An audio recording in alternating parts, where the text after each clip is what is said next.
April 12, 2013, Staples Center, fourth quarter. Kobe Bryant drives to the basket and lands wrong. Achilles tendon, fully torn. He does not go down. He does not call for a stretcher. He limps to the free throw line, makes the first one, makes the second one, then walks off the court on his own feet. That was not adrenaline. That was not acting tough. That was a man who had practiced for that exact moment in his head 10,000 times before it happened. Kobe Bryant's work ethic was not talent. It was a system, and the system was older than basketball. It was written down 2,000 years ago by a slave, a Roman emperor, and a dying merchant. They would have recognized Kobe immediately. These are 5 laws that built him. 4 in the morning.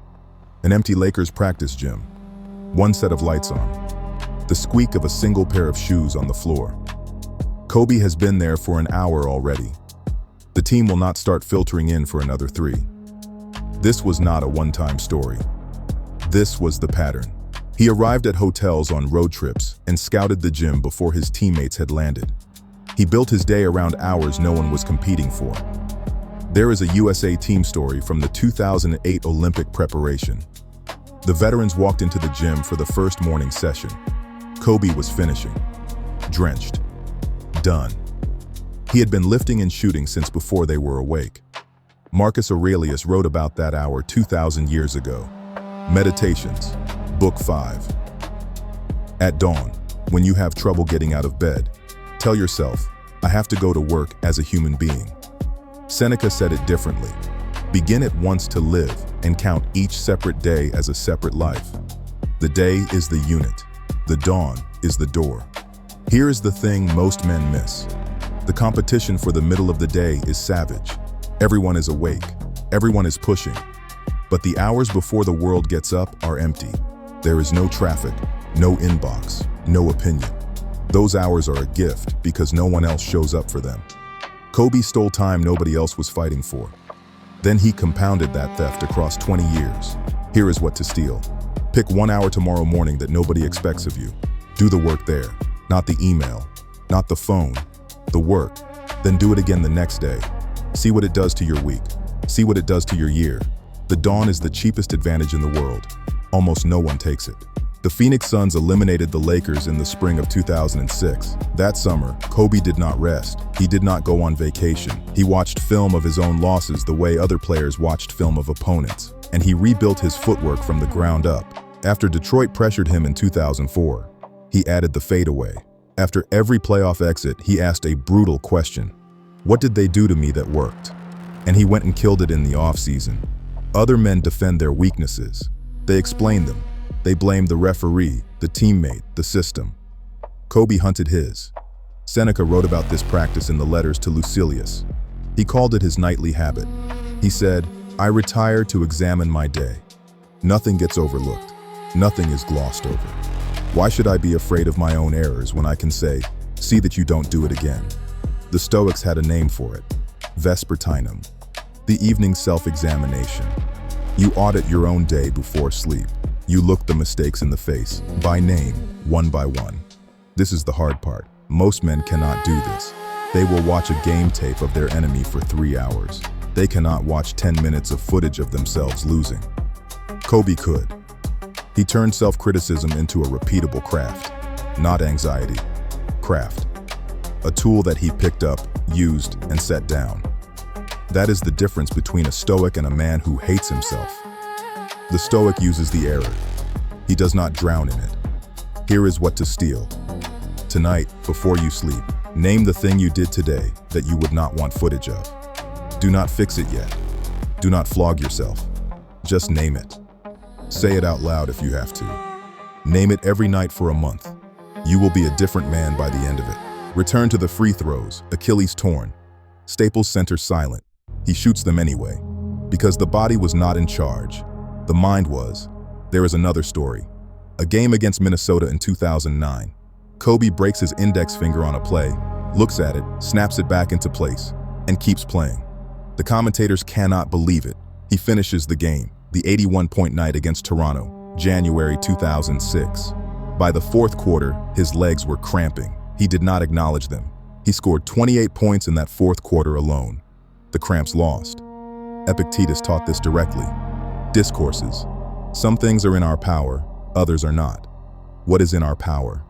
Opinion, movement toward a thing, desire, aversion, what is not in our power, body, property, reputation. Read that again. Epictetus put the body in the second list, not ours, not the self. A thing you were given, a thing you use, like a carpenter's hammer, not the carpenter. Kobe treated his body exactly that way, not precious, not sacred, a tool for the work, and the work came first. Most men have it reversed. The body tells them to stop. They stop. The body says it is tired. They agree. The body becomes the boss, and the mind becomes the assistant that takes orders. The Stoic inverts that. You command the body. It does not command you. The command does not have to be cruel. It just has to be clear. Here is what to steal. The next time your body tells you to stop at rep 8, do 2 more. Not because the 2 extra reps matter. Because the command did not come from you. It came from the tool. And you do not take orders from your tools. Do that once a week, and something shifts. You find out who is actually running the house. The Black Mamba was not a nickname a reporter gave him. Kobe gave it to himself. On purpose. He needed a second man to step into when the whistle blew, so he built one. His mother said the man at home and the man on the court were not the same man. She said it clearly. On purpose. The Kobe who played with his daughters on the living room floor was gentle and quiet. The Black Mamba was something else entirely. Colder. Meaner. A weapon. He did not lose himself in the persona. He chose it. He put it on like a jersey and took it off after the game. Epictetus wrote about this 2,000 years ago. Enchiridion, chapter 17. Remember, you are an actor in a drama. If it be short, then in a short one. If long, in a long one. If he wishes you to play the part of a poor man, see that you act it well. And so if your part be a cripple, a magistrate, or a private citizen, for this is your business, to act well the part that is given to you. Kobe read Meditations. He knew this passage, and he built his whole career on it. Here is the piece most men miss. The Mamba was a role, not a disguise, not a lie. A costume Kobe put on for a purpose and took off when the purpose was done. This is advanced stoicism. The self who performs and the self who rests are the same man, but they are not the same mode. One hunts, the other heals. You need both, and you need to know which one you are in at any given moment. Most men fuse the two. They bring the work version of themselves home. They answer their children the way they answer their boss. They cannot take the armor off because they forgot it was armor. Kobe remembered. At the arena, he was the Mamba. In the driveway playing with Gianna, he was her dad. 2 modes, 1 man, each one real, each one chosen. Here is what to steal. Name the version of yourself you step into at work. Give it a name out loud. Then when the day ends, take it off on purpose. Change your shirt, change your breath. Walk through a door and be the other man. The man at work and the man at home should know each other. They should not be fused. After basketball, Kobe did not disappear into golf and memoirs. He opened the Mamba Sports Academy. He coached Gianna's team and the girls who played alongside her. He sat on the floor of the gym with 11-year-olds and taught them the footwork he had spent 20 years earning. He wrote a poem called Dear Basketball. It won an Academy Award. The first time a retired NBA player had ever won one. He was already becoming the next thing before the last thing was cold. He had watched Bill Russell for the footwork. He had watched Hakeem Olajuwon for the post moves. He had watched Oscar Robertson for the pace, not to copy them. To add his link to a chain that was older than him and would be there after him. Aristotle had a word for this, phronesis, practical wisdom. The kind of knowledge that is not just held in one head, the kind that gets transmitted. A master is not just someone who knows. A master is someone who passes it on. Seneca wrote the cleanest line in the letters to Lucilius. Homines dum docent discunt. Men learn while they teach. The teaching is not a favor the master gives. It is the final step of his own mastery. Read that carefully. Seneca is saying the years alone are not the legacy. The only legacy that matters is what you transmitted while you were here. The rest is footnotes. Kobe understood this. He was not taking from the game. He was building the next link. Excellence is a relay race, not a trophy case. Here is what to steal. Name one person you are transmitting your craft to. Right now. An apprentice. A younger colleague. A kid in your family. A reader. One person you are passing the work to. If you cannot name one, find one this month. A craft that ends with you was never really mastered. Here is what no one tells you about Kobe.